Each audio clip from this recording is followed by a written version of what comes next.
Kita baca Al-Fatihah 7 kali, selawat 7 kali.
Baca Fatihah tu tadi niat hadiah Rasulullah sallallahu alaihi wasallam dan kepada sekalian guru-guru, dua ibu bapa, tok nenek, orang dah tu kita dan sekalian muslimin muslimat baik hari hidup ataupun mati.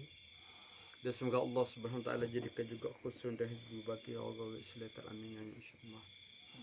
Alhamdulillah, bismillah wassalatu wassalamu ala Rasulillah wa ala alihi wa sahbihi wa ala fi kulli namatin wa nafasin. Sambung pengajian kitab hikam Jawi kita. Sambung muka surat 5 bagi ekor 2 4 ni sampai 10 12 14 bagi yang ke-16 daripada bawah. Bagi yang ke-16 daripada bawah. Kata Syekh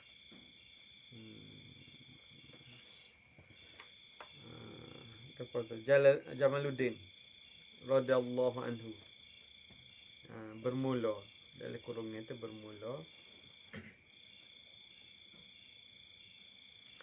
bermula suatu yang diakui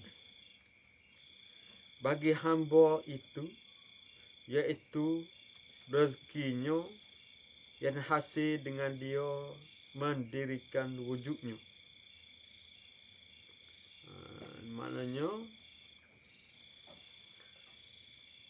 Mana salah satu perkara yang diakui oleh Allah Subhanahu wa taala iaitu rezeki. Maknanya Rezeki kita ni diakui oleh Allah Subhanahu Wa Taala sebagaimana Tuhan kata khalaqakum summa razaqakum. Maknanya setiap orang ataupun makhluk yang dijadikan oleh Allah Subhanahu Wa Taala telah disempurnakan dengan rezeki masing-masing. Walaupun ulat dalam batu tetap ada rezeki dia. Setiap kejadian Tuhan tu akan Allah Subhanahu Wa Taala sempurnakan rezeki masing-masing. Maknanya yang diakui hamba itu iaitu rezeki yang hasil dengan dia mendirikan wujudnya. Yang hasil dengan dia maknanya mendirikan wujudnya iaitu rezeki tak ni akan membantu kita di dalam kehidupan kita. Rezeki ni mana perkara-perkara yang membantu kita dalam kehidupan kita. Rezeki ni maknanya rezeki ni selain daripada tubuh kita. Mana kalau kita selanjir tu mana kita cokoh tak ada rezeki tu. Kalau kita pakai baju, rezeki kita pakai baju, pakai kain. Kalau kita kecek, rezeki kita pakai kalau kita melihat, rezeki kita mata. Begitu juga mendengar, begitu juga berfikir, begitu juga niat kelitasan dalam hati. Begitu juga makan melalui mulut. Begitu juga tangan bergerak, kaki melangkah. Mana kesemua itu adalah rezeki yang telah ditetapkan oleh Allah Subhanahu Wa Taala. Lepas tu, rezeki ni habis setelah kita mati. Maknanya mati-mati tu kerana habis sekalian rezeki yang ditetapkan oleh Allah Subhanahu Wa Taala, maka mati. Maknanya hidup, tujuan hidup ni kerana nak menghabiskan rezeki yang telah ditetapkan oleh Allah Subhanahu Wa Taala. Selagi rezeki dia ada, maka selagi itulah dia kena hidup. Maknanya tak kira. Selagi tak habis rezeki kita, maka selagi itulah kita perlu hidup. Kerana Tuhan kata khalaqakum summa razaqakum. Aku jadikan kamu, dia jadikan rezeki kamu. Maknanya antara kita dengan rezeki itu saling tak tumpah atau saling batu membatu. Maknanya kita hidup kerana nak menghabiskan rezeki yang telah ditentukan, ditetapkan oleh Allah Subhanahu Wa Taala. Tak cari pun dia akan bagi rezeki ni. Kalau kita cari tak akan dapat lebih. Biasa kita cari tu yang lebih tu kerana rezeki. Rezeki orang melalui kita. Rezeki kita tetap.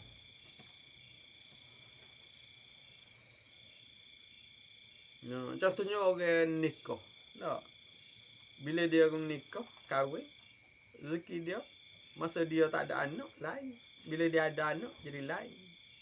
Bila anak tu ramai, lain pula. Pasal rezeki kanak-kanak tadi melalui kedua ibu bapa. Tu maknanya. Tu maknanya hubungan antara kita dengan rezeki. Sebab rezeki yang mendirikan wujudnya maknanya adanya kita tu kerana adanya rezeki. Wujud kita tu kerana ada rezeki. Dan kita wujud kita, adanya kita tu kerana ada rezeki lah. Contoh bila kita mati, tak, tubuh kita akan jadi rezeki ulat pula. Oh, tengok tulis, ngata dia tulis puacu. Tak. Maknanya bila kita mati, tak ada ulat tolong makan kita, mana rezeki ulat pula. Tak.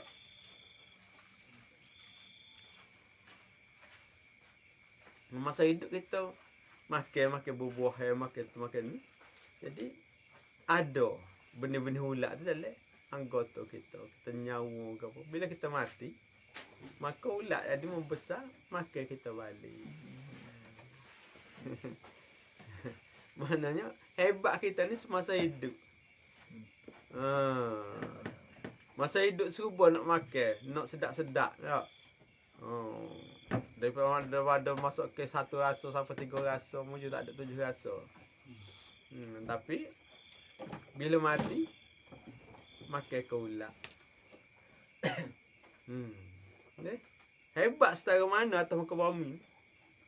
Kesudahannya dimakan ulat dalam kubur. Kerana rezeki kita telah habis, kita pula jadi rezeki bagi ulat. Maknanya dia mengadakan dengan dia mendirikan wujudnya dengan rezeki tadi, maka kita ada kerana adanya rezeki. Kata ada rezeki, mati. Habis rezeki tu mati. Di dalam dunianya dan arti keadaannya diakui arti keadaannya diakui itu bahwasanya Allah Subhanahu Wa Taala mengakui pada demikian itu. Tuhan mengakui, Tuhan kata khalaqakum summa razaqakum, aku jadikan kamu dan jadikan rezeki kamu. Dia Tuhan kata khalaqakum wa ma ta'malu, Tuhan jadikan apa yang kita amalkan. Mana amal kita tu sebahagian daripada rezeki kita.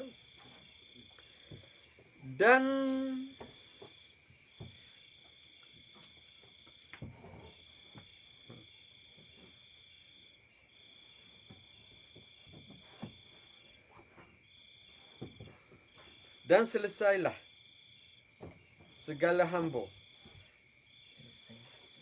itu daripadanya.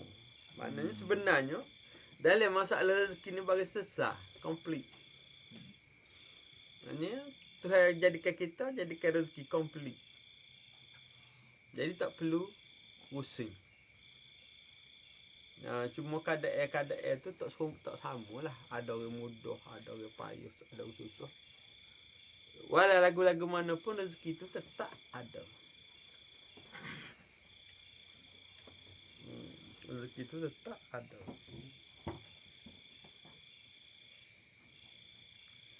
Dan tiada dituntut daripadanya mereka itu bersungguh-sungguh di dalamnya. Maknanya sungguh cari rezeki siapa tinggal semaya bel tidak disuruh. Tak siang malam kerja tak suruh. Tak.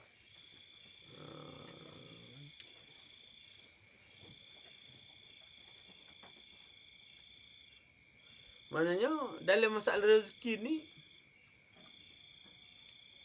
sebagaimana Nabi kata, tawakal tu umpama burung. Terbang pagi dengan perut yang kosong, balik petang dengan perut yang penuh berisi. Mana burung dia tahu kodok dia pak dia nak kita ada ulat, dia tak tahu. Tak. Sebab ulat dia tak nak buat. Kau kan? Maknanya burung tu tawakal ni dia tak ada alat kau satu pada ulat. Cumanya cari lah. Cari celah-celah kulit-kulit pokok, celah-celah daun, cari daripada pagi sampai cari hingga dia balik ke rumah dengan perut yang penuh berisi. Maknanya rezeki tu dia suruh cari setukar data. Pagi kan cari rezeki, malam pun. Setengah tu malam tak overtime lagi. Tak boleh, agama tak sungguh dah tu. Dia fardu kifayah ni sekadar memadai untuk belanja anak bini. Tu yang dikatakan fardu kifayah. Lebih pada tu tak ada dah kifayah. Sunat ada. Kau silap buat jadi haram juga. Dia gitu. Maknanya rezeki ni bagai telah diakui oleh Allah Subhanahu Wa Taala. Hak lebih-lebih tu bukan rezeki, dia panggil perhiasan. Tak, kita ada duit juta-juta taruh dalam bank. Tak. Jadi perhiasan dalam bank kita tu perhiasan lah. Kita tu orang kaya. Tak. Bila pergi akhirat harta ni dia akan jadi ular. Kekoh kita balik. Kekoh kita balik. Jika ada perkara yang haram di dalam, jadi ular kekoh kita balik. Tak. Sebenarnya rezeki ni nak suruh siapa ke akhirat kita sedekah. Pitih yang kita ada tu nak suruh siapa ke akhirat kita sedekah. Kita kena buat sedekah baru dia pergi ke akhirat.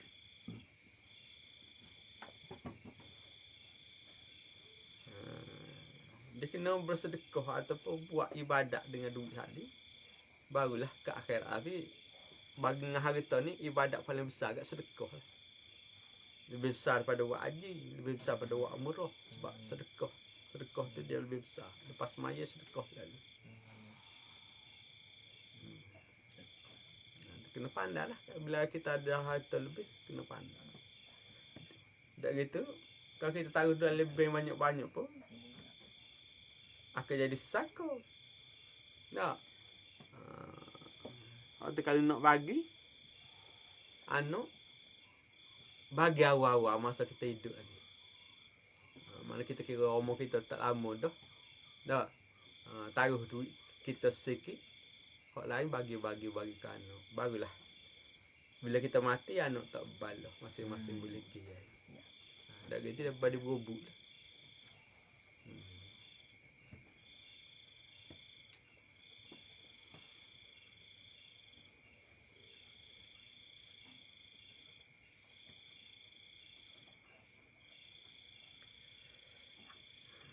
Bahwasanya Allah Subhanahu Wa Taala mengakui pada demikian itu. Tuhan telah akui rezeki itu dia buat belaka, molek belaka.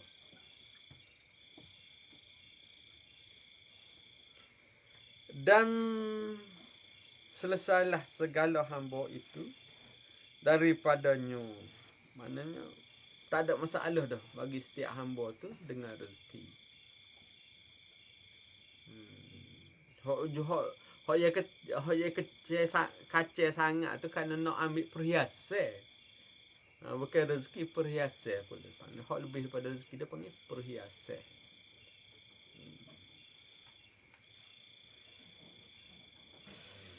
Dan tiada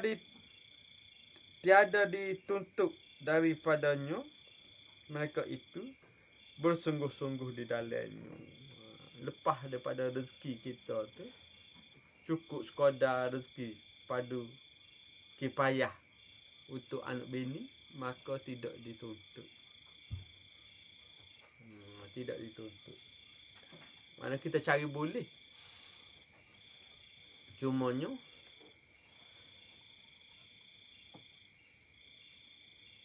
kalau lebih sikit tu kemungkinan sunat, tapi kalau lebih banyak dia rezeki kita ingat dalam kehidupan kita sebab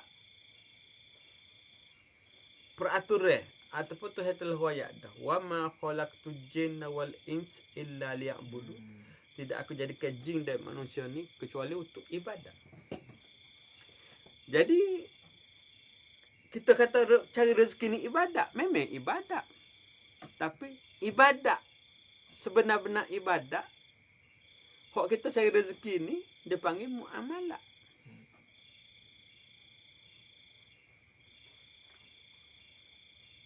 Ataupun lagi kau pada takbir manzil. Maknanya hak dua perkara ni tidak sebesar ibadat di dalam ibadat. Hak tu ibadat juga tapi di dalam takbir manzil ataupun apa? Pentadbir sebab rumah keluarga kita.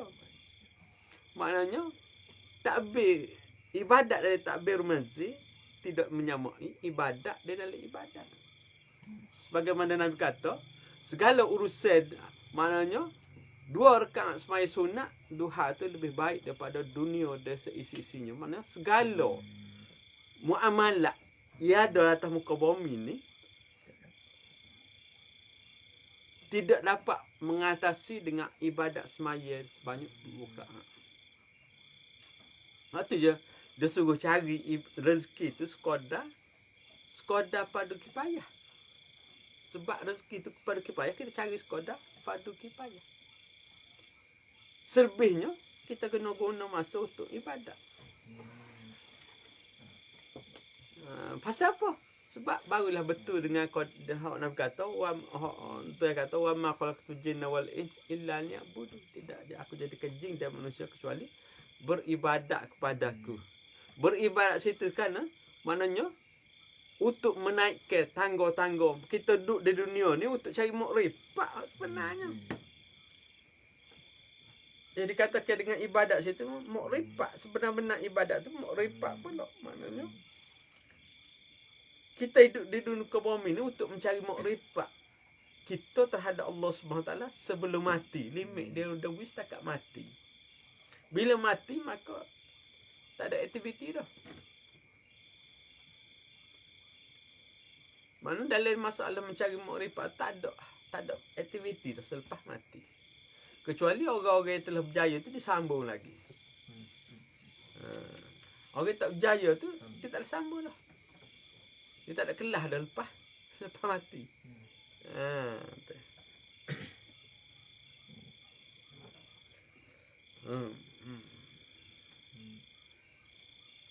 Bahawasanya Allah Ta'ala mengakui demikian itu dan selesailah hamba itu daripadanya dan tiada dituntut daripada mereka itu bersungguh-sungguh di dalam.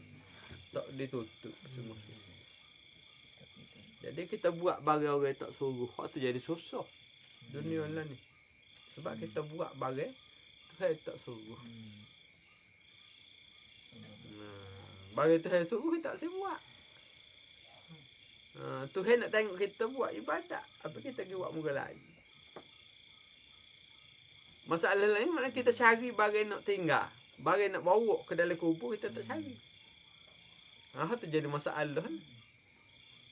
Bila buat barang orang tak suruh jadi huru-hara lah. Kau mana?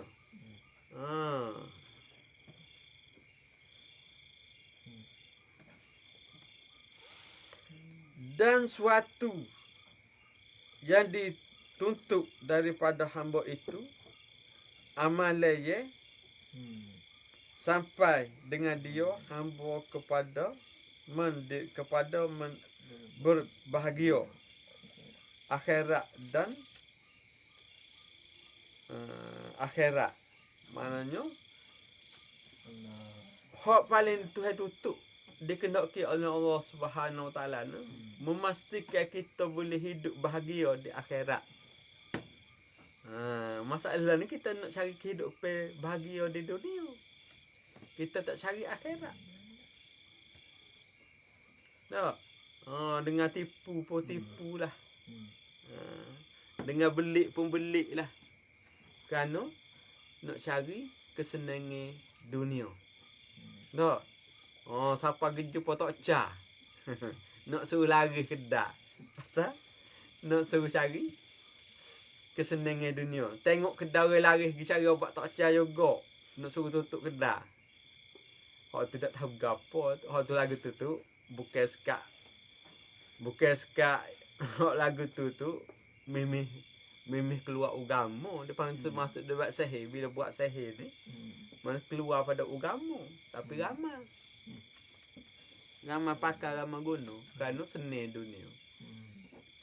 Maknanya kerana nak cari pitih, rela tukar agama. Nak kata kafir tu berat dah. Rela tukar agama. Kerana nak cari pitih. Sedekah tu saya tak tutup.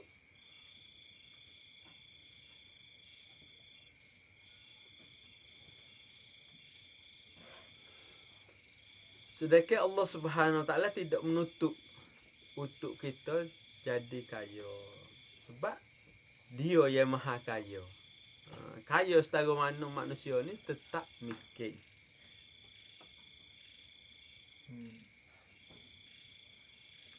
Maknanya jadi Tuhan tutup tu maknanya Tuhan tutup tu supaya kita tu bahagia di akhirat. Nah, hak Tuhan tutup tu supaya kita kembali dengan bahagia di akhirat. Jadi perkara yang membawa bahagia di akhirat ni, perkara yang membawa kepada bahagia akhirat ni adalah maknanya ibadat.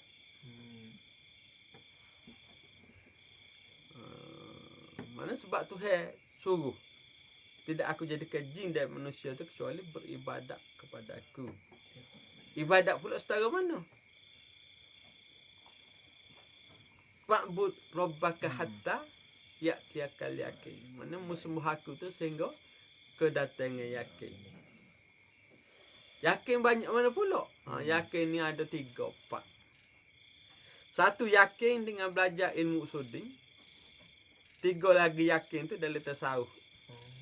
Ainul yakin, hakul yakin, kamalul yakin. Mana ada 4 jenis yakin.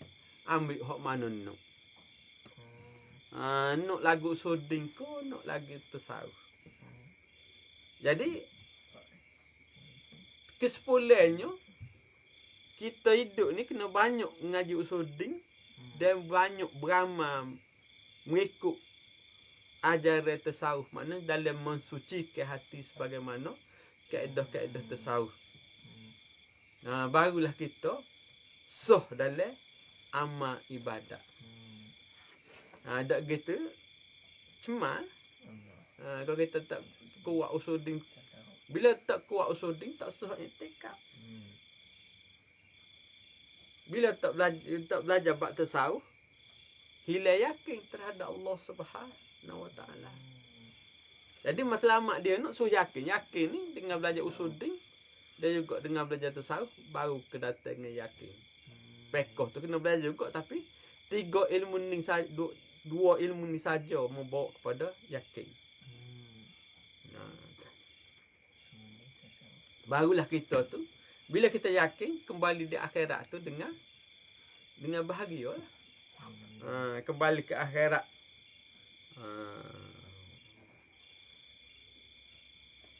Dan arti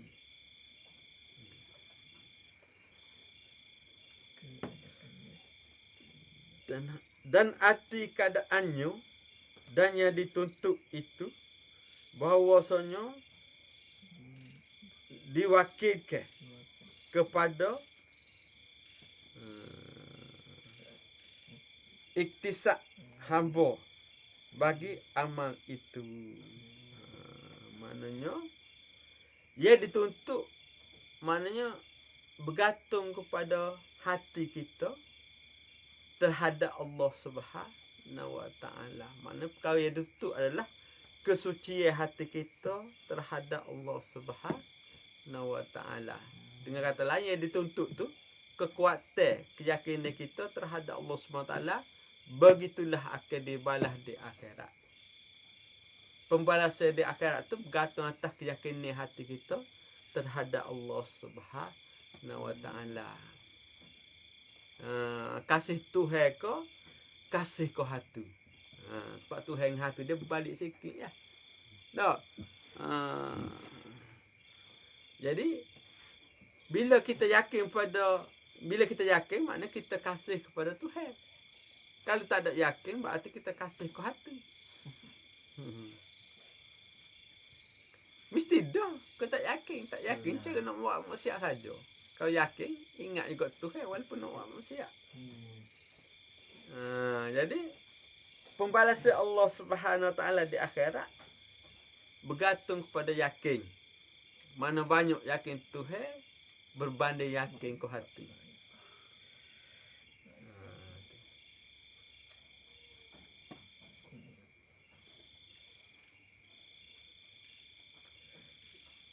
Iktisad hambanya bagi amal itu. Dia bersungguh-sungguh di dalamnya dan memelihara akan segala syarat dan segala sebabnya. Maknanya Dalam amalan pula kena jaga rukun dan syarat. Walaupun buat amal banyak, jika tak jaga rukun dan syarat, maka terbatal. Jika biasa orang jaga rukun tapi syarat tak jaga, sebenarnya syarat tu yang membatal betul-betul boleh jadi rukun tu batal. Contoh orang semaya tak belajar ambil semaya, pergi semaya, maka semaya dia batal sebab tak belajar, kemungkinan basuh hair dia tu tak betul. Bila rasa basuh tak betul, semaya tak sah, maka semaya automatik batal. Sebab air semaya tu adalah syarat bagi semaya. Mana kena jaga rukun dan syarat dalam setiap. Tu tak masuk rukun hati lagi. Ikhlas terhadap rukun hati pula ikhlas terhadap Allah Subhanahu Wa Taala. Nak ikhlas bergantung pada yakin. Ikhlas ni dia bergantung pada yakin. Kalau kuat yakin, maka besarlah ikhlas kita terhadap Allah Taala. Dan keikhlasan tadi menentukan besar kecil pembalasan pahala daripada Allah SWT terhadap kita. Dan kait belaka. Atas ikhlas. Ikhlas bergantung pada yakin. Bila kita kuat yakin, maka ikhlas tu makin besar. Jadi pahala yang Tuhan balas pun bergantung pada keyakinan kita. Bila keyakinan itu kuat, maka pahala yang dibalas tu besar. Sehingga orang-orang wali yang sempurna yakin, orang siapa dia wali ni maknanya orang yang sempurna yakin terhadap Allah Taala, sehingga sesaat daripada kehidupan mereka menyamai Lailatul Qadar.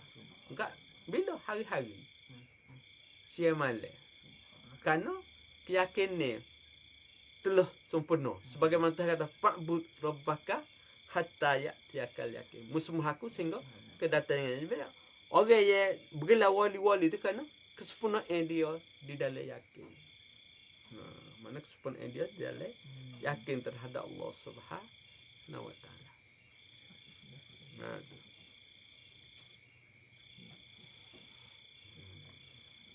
Jadi dalam buat amal tu mula-mula ikhlas tu kena pelihara segala syarat dia, segala rukunnya, dia segala sebabnya. Sebabnya tu rukun dan syarat lah sini. Dan segala waktunya. Dan segala waktunya. Kena menepati ada waktu, kena menepati waktu. Nak puasa Ramadan, tidak bulan Ramadan, tak jadi walaupun kita puasa setahun. Nak puasa setahun tapi bulan Ramadan kita tak puasa. Kerana kita puasa setahun, tak boleh nak bawa. Sebab Ramadan tu wajib. Walaupun kita puasa seumur hidup, kerana kita nak qada sehari daripada kita tinggal bulan Ramadan, nescaya tidak terganti dari segi pahala. Tapi dari segi hukum, Tuhan terima. Kita puasa tinggal sehari, puasa sehari. Tapi dari segi pahala, kalau kita puasa seumur hidup, nak ganti puasa Ramadan sehari yang kita telah tinggal, nescaya tidak terganti dari segi besar pahalanya. Sebab itu padu. Yang kita buat ni walaupun banyak sunat, mana sunat tak akan dapat mengatasi fardu sekali-kali. Itu berat kan? Enggak kita puasa Ramadan pecah ke. Masya-Allah. Dan kata Syekh siapa? Sahil bin Abdullah radhiyallahu anhu, bermula maka segala hamba atas Allah itu tiga perkara. Maknanya hak Tuhan atas kita tu tiga perkara. Mana hak Tuhan atas kita tiga perkara. Ni ingat molek ni. Kalau lepas lah, tak lepas ni. Iaitu taklif mereka itu dan hal mereka itu, dan mendirikan pada pekerjaan mereka itu. Dan bagi Allah atas segala hamba itu 3 perkara. Maknanya Tuhan dengan kita pertama taklif mereka itu, maknanya kita kena pegang pada syarat. Mana kena pegang pada syarat. Hubungi antara kita dengan Tuhan bergantung pada syarat. Mana kalau kita tak tahu syarat, berarti kita berputus dengan Allah Subhanahu Wa Taala. Bila kita buat perkara yang tidak mengikut syarat, kita telah putus dengan Allah Subhanahu Wa Taala. Dan hal mereka itu, maknanya kualitas hati kita ataupun niat kita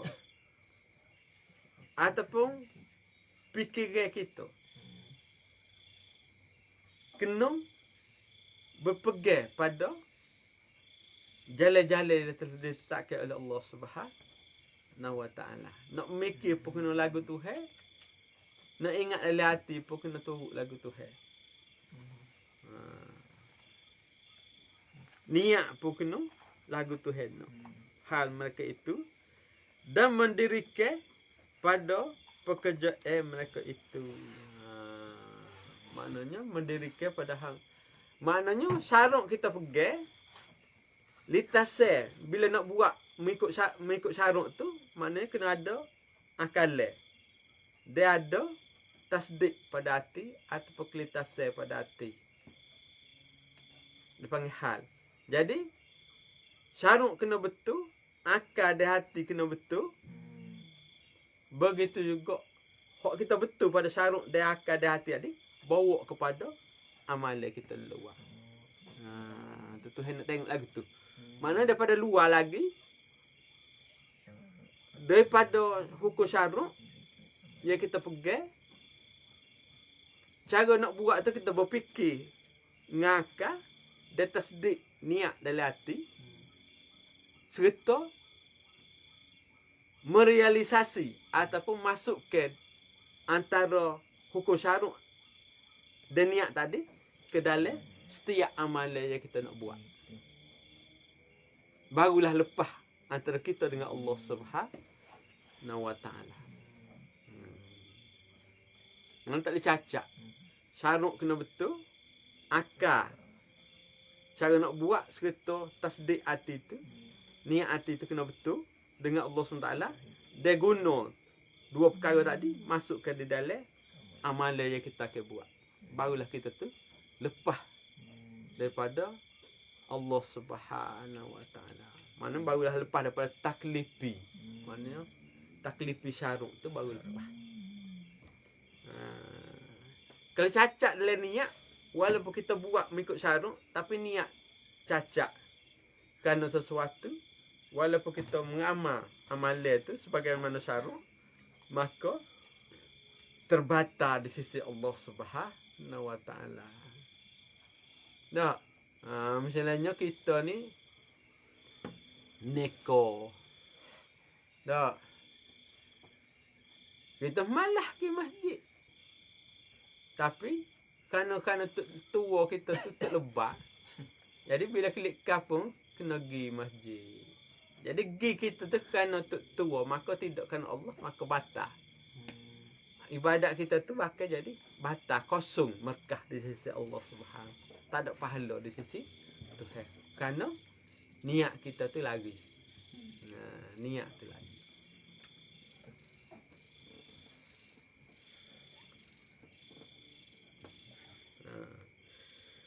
Dan bagi Allah atas segala hamba itu 3 perkara. Tuhan kepada kita tak nak ayat kita ke Tuhan. Nak kembali ke amalan pada Tuhan daripada syarat kepada akal di hati, niat dan amal. Ini hak Tuhan kita pula. Pertama tawakal atasnya. Maknanya Tuhan nak kita pula tawakal.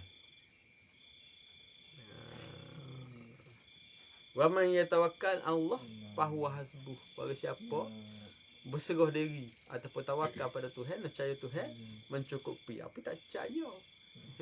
Tak percaya kau kerja juga. Sebagai tadi Nabi kata tawakal tu ibarat burung. Ya. Cari makan. Maknanya terbang pagi dengan perut yang kosong, kembali petang dengan perut yang penuh berisi. Maknanya dia tak gantung kepada apa-apa. Tak bergantung kepada burung-burung yang lain. Tak bergantung pada perkara dia nak cari. Tak bergantung. Dia semata-mata cari semata-mata sehingga jumpa ulat. Maknanya rezeki dia tu sebab tu dah tetap, maka akan jumpa, maka kembali petang tu dengan perut ya berisi. Maknanya nak cari makan ni pagi ke petang ya. Kalau malam tu bukan dah. Bukan cari makan, cari muka lain. Sebab Nabi royak isyarat dia gitu dalam hadis. Bak burung ni tak cari petang dia kelik dah. Lepas asar tu pakai masa kelik. Tak? Masa-masa kelik ataupun masing-masing kalau keluar tu lepas asar tu dia nak landing dah. Dia cari dah bukit mana-mana pak dia nak turun. Dia tak tergebel dah. Maknanya kita pun lagu tu tawakal ni lagu sana. Tak bergantung siapa-siapa, hanya bergantung Tuhan. Dia buat proses ikhtiar usaha kita tu mengikut cara kita.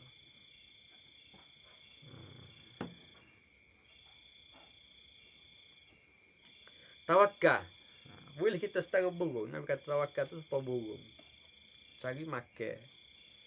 Mantu terbang petang dengan perut yang kosong, kembali terbang pagi dengan perut yang kosong, kembali petang dengan perut yang penuh berisi. Itu arti tawakal. Dan maknanya di situ dia tak sabit dengan siapa-siapa. Jika sabit dengan orang seperti kerja, maka tak masuk tawakal dah. Sebab dia ada sabit dengan makhluk. Tawakal ni dia tak ada sabit dengan makhluk. Maknanya dia manager, dia juga kali. Tu baru tawakal.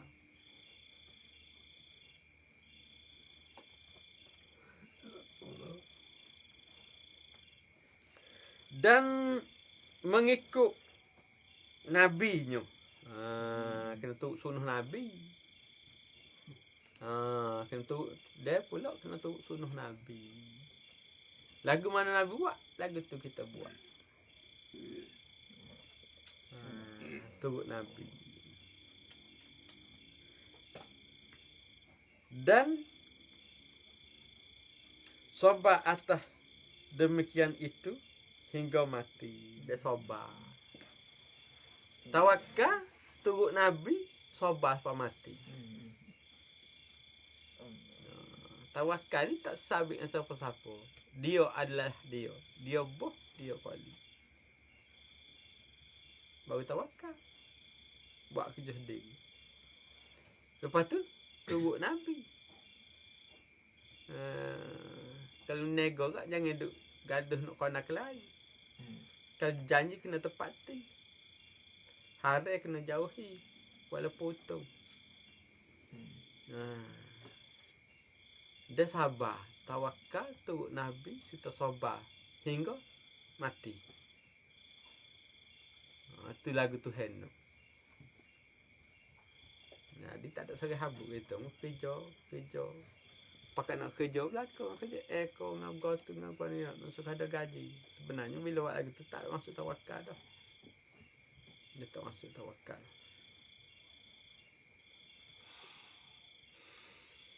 Tak apalah tak tawakal pun. Jangan di hari sudah lah. Dah tak tawakal hari pula. Tawakal atasnya dan mengikut nabinya dan sabar atasnya, demikian itu hingga mati. Mana tu ya seni. Tawakal turut Nabi sampai mati. 3 hukum paling seni sekali. Dan makni demikian itu bahawasanya tiada yang dahulu itu masuk hamba di dalam sekalian pekerjaan itu 3 yang dahulu itu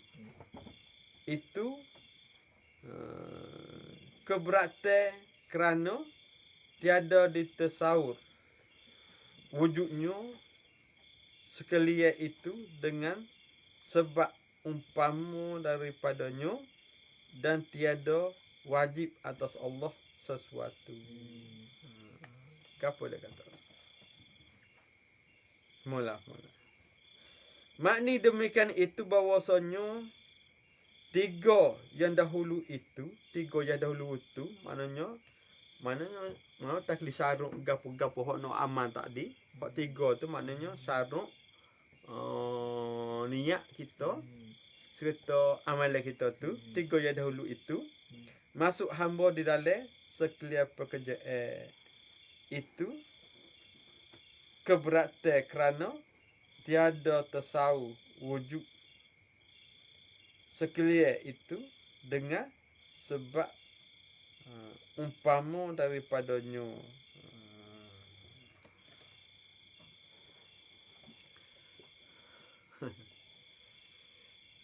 Bila kita buat kerja ataupun bila kita buat amal, mana kita buat satu perkara kerja maknanya kita ada niat, kita mengikut syarat. Benda tu tiada tersau bahawasanya tiada tersau tu maknanya akal kita tu tak sampai nak mikir bahawasanya benda tu daripada Tuhan. Pasal kebanyakan kita buat, bila kita buat kerja, kita rasa kita je buat kerja. Kita rasa kita je niat, kita rasa kita je buat. Hak dia nak duduknya, nak suruh pergi pada hukum Tuhan, niat kita pun kena rasa hak Tuhan, kita buat ke pun kena rasa hak Tuhan. Waktu dia kata tiada tersau tu kerana nak pergi tu tak apa gagah. Kerana kita lemah iman, maka nak pergi setiap sesuatu tu daripada Tuhan tu tak apa nampak. Tiada tersau, maknanya tak apa nampak. Dalam akal tu tak apa nampak. Sebab umpama daripadanya dan tiada wajib atas Allah sesuatu. Dia wajib, tiada wajib atas Allah sesuatu ni, maknanya apa yang kita buat tu ni, apa yang kita buat tu adalah berdasarkan pada hukum harus. Bukan harus boleh buat dah, harus kan ni maknanya berat ringan. Nak kalau kita jual barang ke orang, maknanya kita nak untung berapa.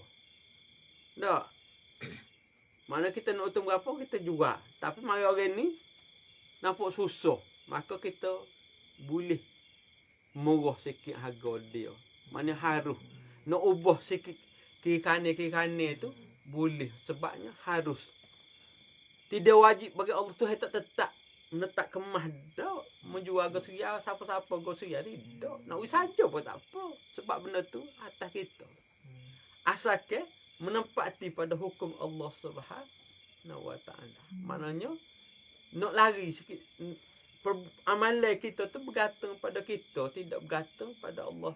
Benda tu memang itu hewan belaka, tapi ikhtiar usaha tu bergantung pada kita. Tiada wajib bagi Tuhan tu kerana ikhtiar usaha kita tu tidaklah istiqamah pada satu jalan tu. Kadang-kadang kita boleh jual mahal, kadang-kadang kita boleh jual murah. Tak? Hak baru ke 10 riyal. Hak ni hak kita nak barang dalam tu baru, tapi baru tu ataupun kulit plastik dia tu kepek dah, tembus dah. Mana tak bergamuk kita nak jual harga 10 riyal dah. Ambil lah 8 riyal, sudah lah. Barang dalam baru lagi. Tak? Pasal barang lama. Betul lah. Maknanya tiada harus bagi Allah Subhanahu, tiada wajib bagi Allah Subhanahu taala kan. Tuhan buat atas kita ni tidak wajib. Kita ni adalah bekas-bekas daripada perbuatan Allah Subhanahu wa taala, maka harus Tuhan tu pada berbuat. Tidak wajib pada hukum, tidak wajib sebagaimana sifat Tuhan dak. Dia tu kita antara kita dengan Tuhan tu hanya bergantung atas sifat perbuatan Allah Taala, yakni harus kita berbuat. Bukan wajib.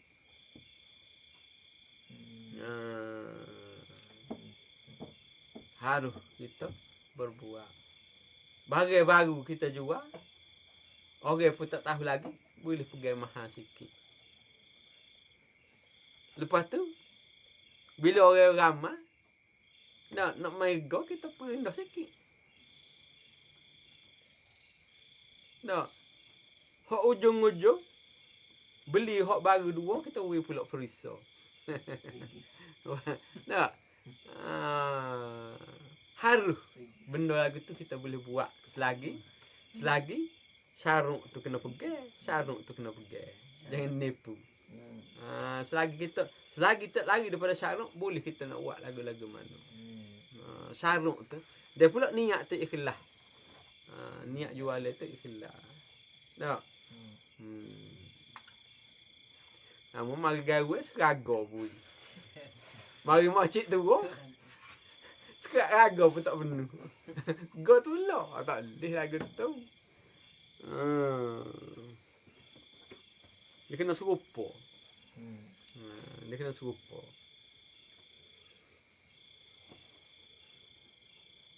Mana tiada wajib bagi Allah atas tiap-tiap sesuatu.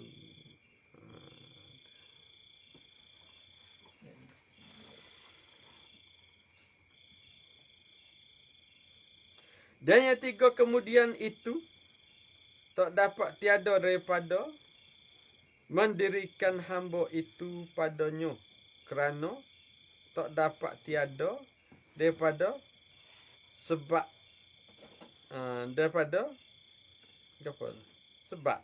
Daripada sebab dalamnya. Maknanya tawakal nak turut sunnah sehingga mati kena bersabar atas bala-bala. Sebenarnya sabar pada mati kan ada bala. Hak tu tak dapat tidak. Tak ada toleransi di sisi Allah Subhanahu Wa Taala. Dan benda tu tak ada sebab. Kita nak tawakal tak ada sebab, nak tinggal pun tak ada sebab. Sebab bagi tak nyata. Begitu juga berpegang pada sunnah. Tak ada dalil. Bukan dalil Quran hadis. Dalil Quran tak ada. Dalil pada akal kita. Ada nak suruh tawakal. Tak terima ngapala. Dan nak suruh berpegang pada sunnah. Tak terima juga ngapala. Nak suruh sabar selama-lamanya. Tak terima juga ngapala otak kita. Sedekah benda tu mana tak ada sebab lah. Tuhan suruh tapi tak ada sebab. Sebab apa? Tak ada sebab selagi kalau kita berpegang pada Islam tak ada sebab. Sebab dia benar iman. Hak tu dikatakan tak ada sebab dia tu perkara iman. Hak tu dikatakan tiada sebab.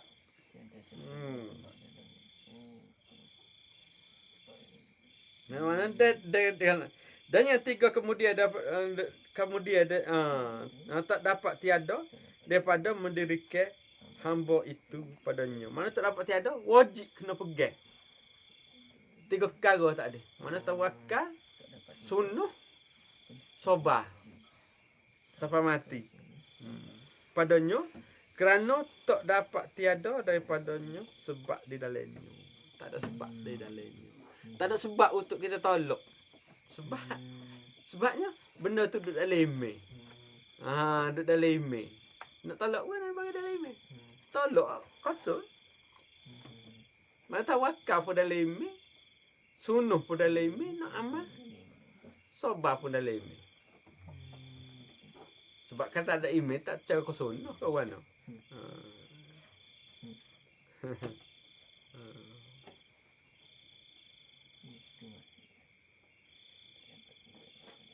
Dan inilah sekalian jikalau ada yang diakui itu pada bukan keadaan yang dituntut. Maknanya dan inilah sekalian jikalau ada yang diakui itu pada bukan yang dituntut. Maknanya selain daripada nekara tadi tidak ditutup di sisi Allah Subhanahu Wa Taala. Tuhan tak suruh cari. Hak tiga mula-mula, tiga yang kedua tu hak Tuhan suruh pegang. Hak lain Tuhan tak suruh pegang. Kena pegang atas hati. Mana hak mula-mula tu kita mengamal dengan zahir tapi niat hati kepada Allah Subhanahu Wa Taala serta berpegang pada hukum syarak tu zahir. Zahir kena duduk lagu tu. Pegang hukum syarak, niat hati berbuat kerana Allah Taala, maka kita buat dengan perbuatan kita zahir. Hak tu hukum zahir atau fiqh. Dalam iman dengan ihsan, tawakal, pegang atas sunnah, sabar. Tak ada pilihan. Jika orang beriman, wajib kena pegang lagu tu. Jika tak pegang, penuh iman ataupun rasa iman.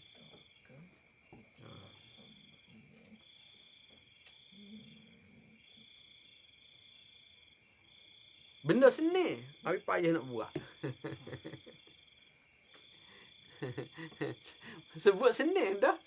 Pegang syarat, niatkan Allah, buat amal. Dah.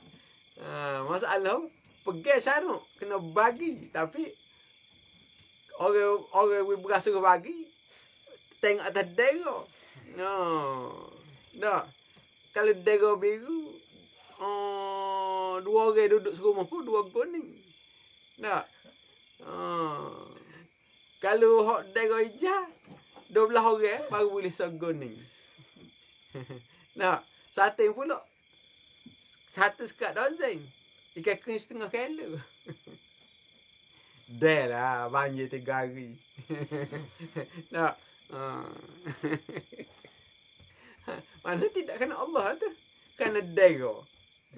Mana di akhirat saya akan tanya atas dera tadi lah. Pasal dia buat kena dera, maka saya tanya atas dera. Tak? Dera di akhirat, dia main api selalu. Sedap cocok. Dia baru dera tak? Dia nak main dera tu, dia balas lagu dera.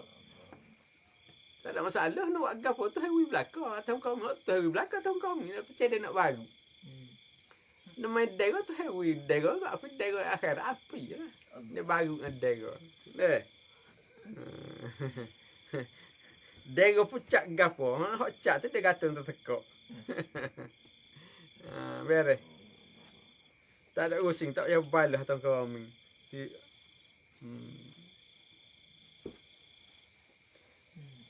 Bukan keadaan dia tutup.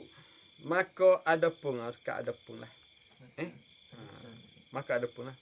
Maka ada pun ayat tu dah. Ini dia bahas ayat tu. Maka ada pun. 1, 2, 3, 4. Bagi kelima daripada bawah. Maka ada pun. Dalam kurungnya tu dah. Maka ada pun.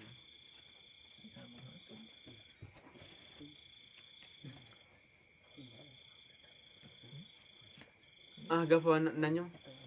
Pak.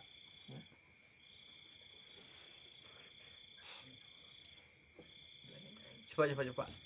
Online, outline. Saya ke soalan. Macam. Assalamualaikum Ustaz. Apakah maksud fana dan baqa dalam tasawuf? Fana baqa. Kalau baqa tu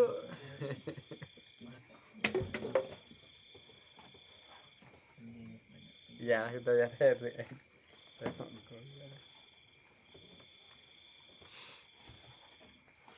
Panu le tasawuf. Kalau panu dalam istilah bahasa binasa. Kalau baka tu kekal dalam istilah bahasa, tapi panu dengan baka ni dalam tasawuf. Kedua-dua tu merujuk kepada orang yang dapat syuhud ataupun orang yang dapat makrifat atas jalan hakikat. Orang yang dapat makrifat atas jalan hakikat dalam mengenal Allah Subhanahu Wa Taala. Kedua-dua tu merujuk kepada makrifat. Makrifat pula atas jalan syuhud ataupun atas jalan hakikat. Jadi dia dapat, seseorang itu dapat makrifat terhadap Allah Subhanahu Wa Taala. Situ dulu. Ini perkara yang berkaitan dengan hakikat. Bukan jenis koya, bukan jenis ilmu ni. Rasa hakikat maka rasa, tak rasa maka tak tahu. Dia gitu. Pano ni kita nak terai, kita ada kita aja pano. Belawak uduh-uduh kita kata. Anak terai dia kena belawak kokoh. Hafiz ngerti. Hafiz belawak tu pasal kita tak pano nak royak ilmu buat pano jadi belawak hakikatnya. Tapi kalau tak royak tak reti juga. Tu payah nak royak kekok bagi ni. Bila royak jadi belawak pasal kita tak aja pano. Tapi istilah tu boleh royak. Tak. Istilah luar tapi hak dalam tu kena korek sendiri lah. Pano ni berlaku pada orang makam Tauhidul Asma. Situ permulaan berlaku. Maknanya lepas Tauhidul Af'al naik pada Tauhidul Asma. Maka pada Tauhidul Asma tu permulaan berlakunya pano. Ataupun orang ni telah sampai kepada makam awliya. Maknanya orang ni telah sampai kepada darjah wali. Nah, pano ni. Bapa berlaku pano? Pano ni peristiwa benar. Keadaan. Berlaku pano tu kerana kena tengok molek. Royak banyak kali dah ni. Kita ni Tuhan bui dua mata, kita Tuhan bui hati kita ni ada dua mata. Satu menilik kepada Allah Subhanahu Wa Taala, satu menilik kepada makhluk. Nah, kena faham.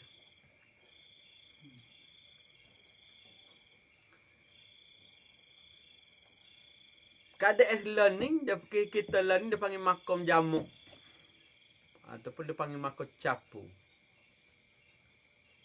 Pada makom jamuk, seperti kita orang awam learning, maka mata yang menilik kepada makhluk saja, yang hidup.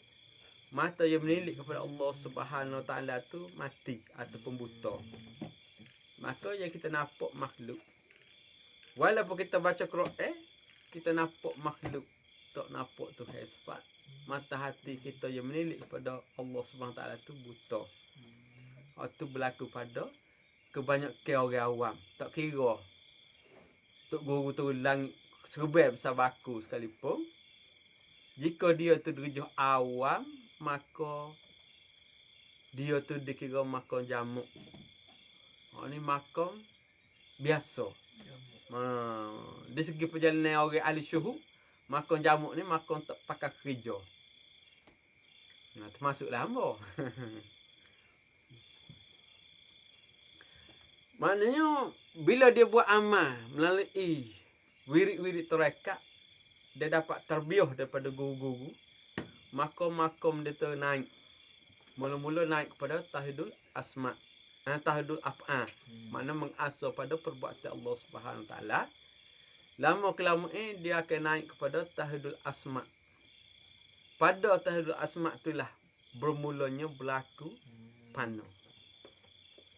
Sebab gapo-gapo tu tak boleh nak bahas lah. Pasal online dia tak boleh bahas. Waktu kena kari kami janggut meleh. Jumpa sama orang baru boleh royak. Tidak gitu. Nak royak tu rumit. Nak royak rekah-rekah ni. Jadi apabila apa pano? Pano ni kerana mata hati yang menilik kepada Allah SWT tu celek. Dan mata bila celek, nur dia tu terlalu amat cerah. Atau hakikat dia tu terlalu amat nyata. Maka mata yang menilik kepada dunia ni jadi buta. Tapi sebenarnya tak tepat juga buta.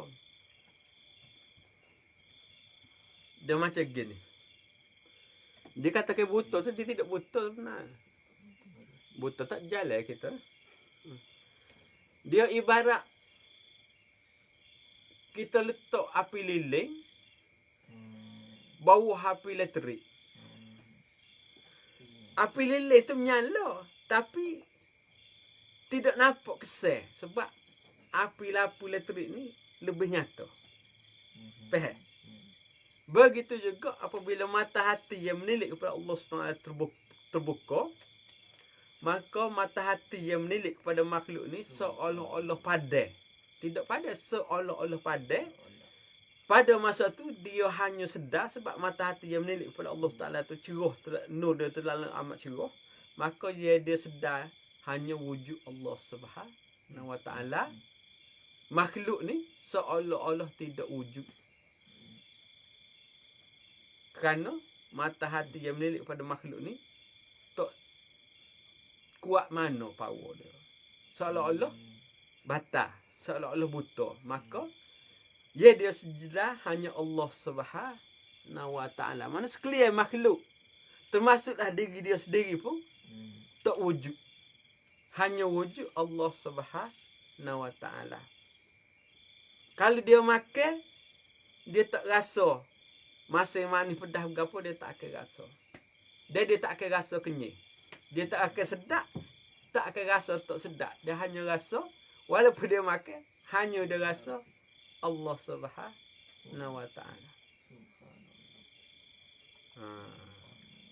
Dia tak akan rasa segala-gala. Walaupun sejuk, dia hanya rasa Allah Subhanahu Wa Taala. Rasa tu bukan rasa dengan kulit, rasa dengan mukrifat. Rasa di dalam hakikat. Hakikat tauhid dia terhadap Allah Subhanahu Wa Taala.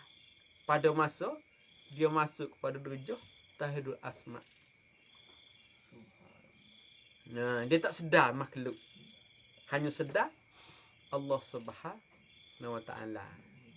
Maknanya pana-pana ni dia hanya sedar hati dia tu, mata hati dia tu hanya sedar Allah Subhanahu Wa Taala. Dia tak sedar akan makhluk. Hanya Tuhan yang wujud, makhluk yang tak wujud, termasuklah diri dia sendiri pun dia tak sedar. Itu dikatakan pandai.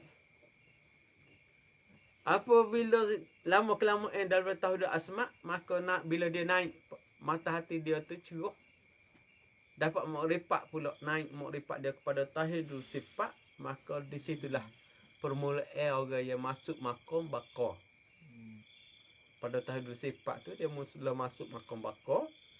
Maka apabila makom baqa ni kedua-dua mata hati tu hidup kedua-dua. Maknanya jadi sama kuat.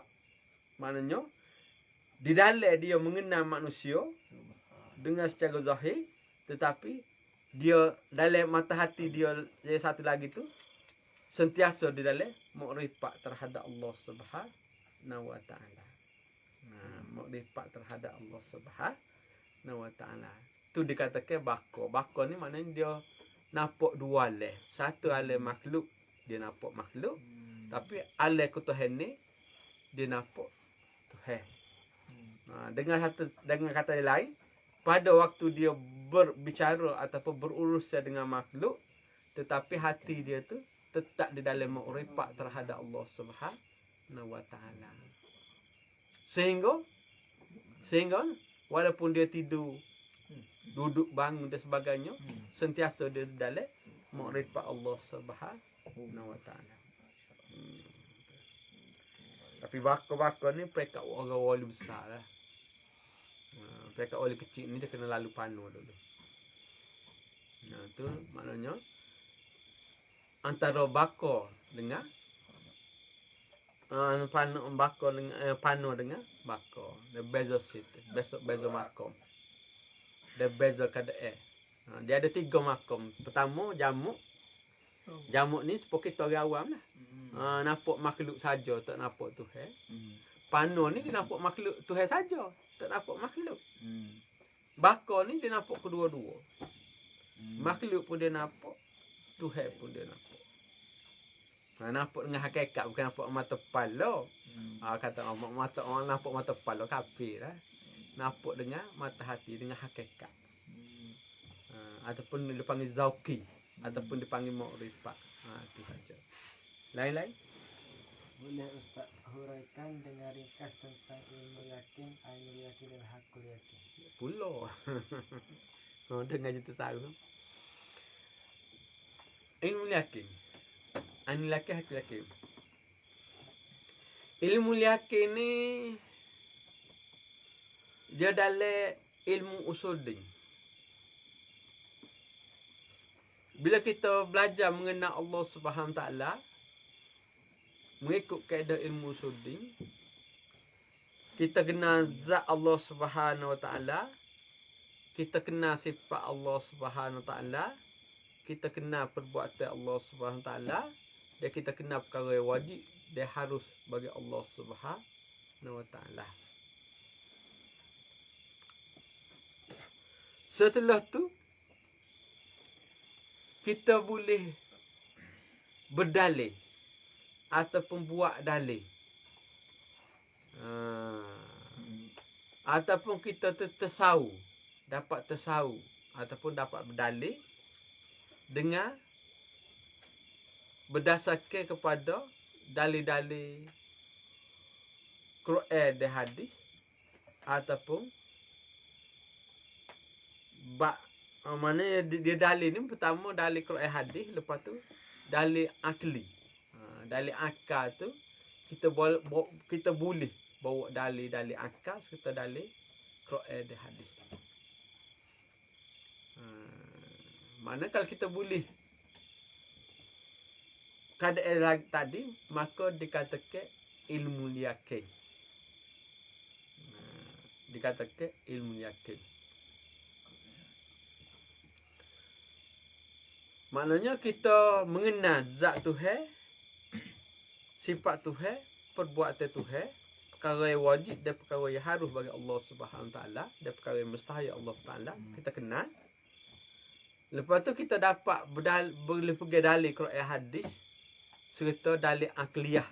Dalil Quran hadis serta dalil akliyah hadis dengan sempurna.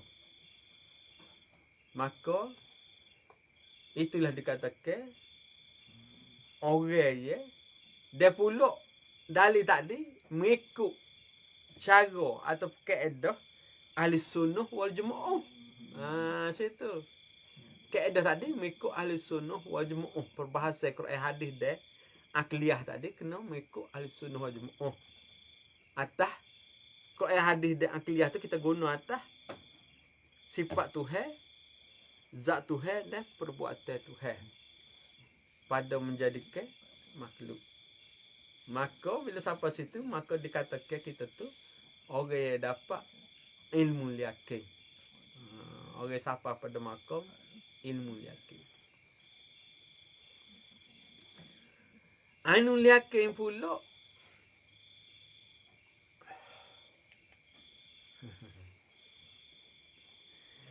anu yakin pula ni tujuh permulaan. Orang yang dapat makrifat melalui jalan syuhud ataupun jalan hakikat terhadap Allah SWT. Ainul yakin ni biasa pada makam tahidul apa? Mengasah pada perbuatan Tuhan. Apabila pada masa seorang yang sampai zauki dia kepada mengasah perbuatan Allah Subhanahu Taala, maka dia tengok setiap sesuatu tu dijadikan oleh Allah Subhanahu Taala tu tanpa sebab. Tanpa sebab. Mana dia tengok tu satu-satu tak ada sebab. Contohnya nyala lampu. Maknanya lampu dengan nyalanya sahaja cerah, Tuhan buat cerah pula. Tak ada sebab. Contohnya kata bila angin bertiup, pokok bergoyang, daun-daun bergugur. Aduh, sastra. Nah, angin bertiup, Tuhan yang meniupkan. Bukan Tuhan ada mulut, bukan Tuhan ada mulut duk tiup angin. Selok. Kita cuma kata umum ni. Maknanya bila angin berhembus atau bertiup, Tuhan yang meniupkan angin. Pokok bergoyang bukan sebab angin bertiup, bukan sebab angin berhembus. Tuhan juga goyang pokok. Bila pokok goyang daun gugur, tak ada sebab pokok goyang daun gugur. Tuhan juga yang menggugurkan daun. Maknanya angin berhembus, sekadar angin berhembus, pokok goyang sekadar pokok goyang, daun bergugur, sekadar gugur. Tak ada sebab antara angin berhembus, pokok goyang, daun bergugur tu dia tak ada sebab. Jika ada sebab, tak. Jika ada sebab, maknanya ada kuasa. Maknanya angin kuasa pada pokok bergoyang. Sedangkan Tuhan tak goyang. Makhluk ada kuasa. Tuhan tak pernah menyurutu. Tuhan tak pernah berat bagi kuasa pada angin untuk goyang pokok. Tuhan tak pernah kuasa bagi pokok untuk menggugurkan daun. Semua tu kuasa Tuhan belaka. Satu Tuhan buat. Mana sebagaimana koda-koda tu, koda dan koda tu pada satu-satu benda, tidak mengikut. Angin dengan koda angin dia, pokok dengan koda dia, daun dengan koda daun. Tak ada sebab musabab. Antara satu-satu kejadian itu tak ada sebab musabab. Siapa tengok orang-orang yang dapat kepada syuhud terhadap tauhidul af'al, maknanya mentauhid pada perbuatan Allah Subhanahu wa ta'ala. Gitu. Mana tu dia panggil hak lagu sana tu termasuk dalam ainul yakin. Hakul yakin pula. Maknanya hak ni lagi dalam. Orang siapa hak tadi ain. Mana hakul yakin ni bermula daripada orang dapat tauhid asma tadi. Hak mau kata tu orang daripada jawab tauhid asma ke atas. Hak tu hakul yakin. Yakin dia daripada saat ni tu, dia tengok satu-satu Tuhan buat belaka. Tak nampak Tuhan. Perbuatan Tuhan tu dia nampak. Bekas-bekas perbuatan Tuhan tu dia nampak. Hak ni pula, dia tengok atas hakul yakin, dia tengok atas asma dan sifat pula. Tengok atas asma dan sifat Tuhan. Ya. Berhubung dengan kejadian makhluk. Hak tu hakul yakin. Benda ni payah kau tak cari sendiri. Dia kena tersahun ni bagi kena cari sendiri. Cuma untuk guru tu untuk tempat rujuk. Ataupun tempat mentafsirkan apa yang kita dapat. Dia kena main wasbah juga. Baru sedap. Dia tak payah tanya. Benarnya bila sampai tepat dia akan faham sendiri. Wasbah tu kena laju sikit. Lagi-lagi soalan. Assalamualaikum Ustaz. Assalamualaikum. Adakah orang wali ni dia boleh baca isi hati orang? Adakah orang wali ni boleh baca? Enggak kita duk siap gapo tak ada oleh hati tulis kau satu. Nak tulis gapo oleh hati? Nak nyalo gelak lemak. Boleh tulis.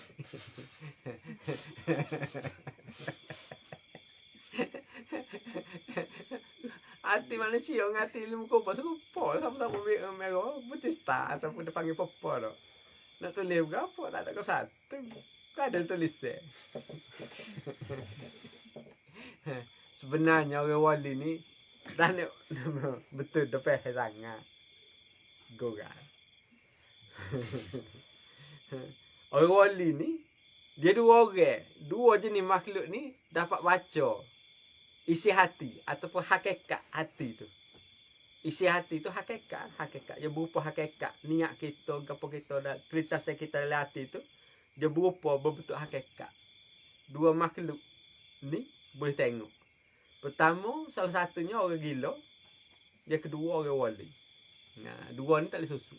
Cuma orang gila tu dia suka hehehe. Atau orang gila dia banyak suka. Sebab kita duk bawa cerita kartun dalam hati kita.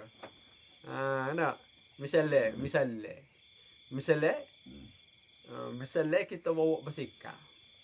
No, kita dah ingat nak beli basikal. No. Jadi basikal tu kita gelek, kita pikul tepek tubuh basikal. Kau tu suka atau pelik orang ni. Basikal dia sakit tubuh. Orang lain dia suka dia. Sebab dia nampak hakikat basikal ni. Rupa, maknanya niat atau penggambaran hati itu akan berupa nampak pada diri kita. Atau orang gila dia kenal. Orang tu molek tak molek. Kalau dia bobai kalau ada orang soleh lalu kat dia senyap. Macam tu.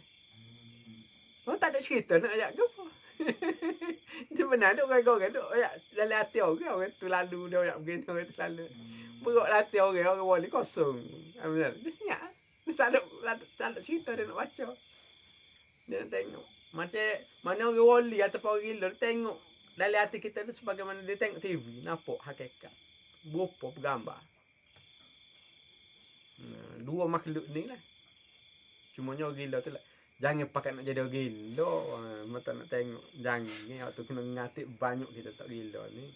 Waktu tak kedai nak orang tu. Lagi-lagi. Ada. Ada. Dalam.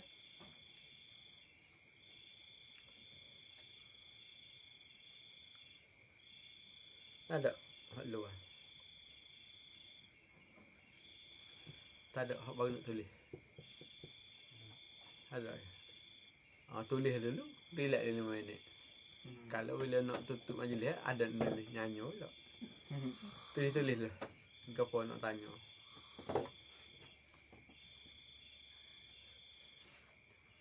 Samsuri. Tulis cepat. Apa kau dah? Dia depan orang tak tanya. Duduk di rumah tanya.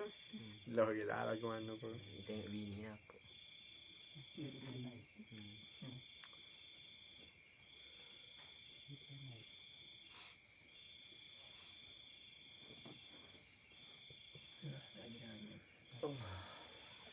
Hati-hati.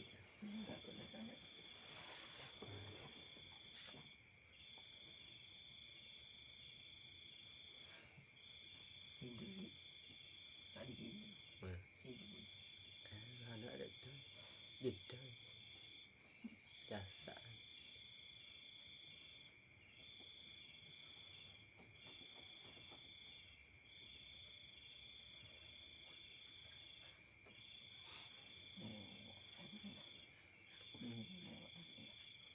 Tak ada. Baru tu lihat ada. Ada. Tak ada sekat tu lah. Bismillahirrahmanirrahim. Madaka la ilaha illa anta astaghfiruka wa atubu ilaik. Subhana rabbika rabbil izzati amma yasifun wa salamun ala al-mursalin.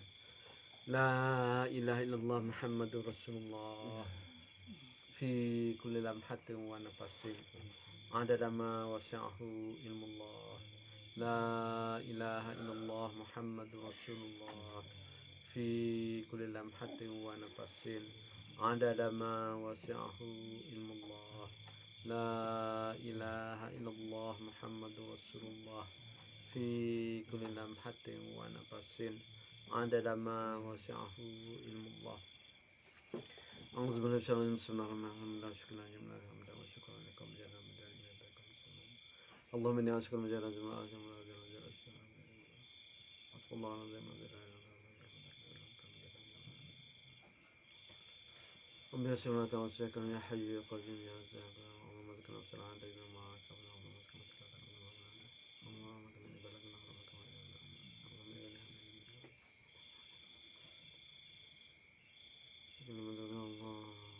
اللهم اذكرنا مثل وسلم سلمة ما أمام سلم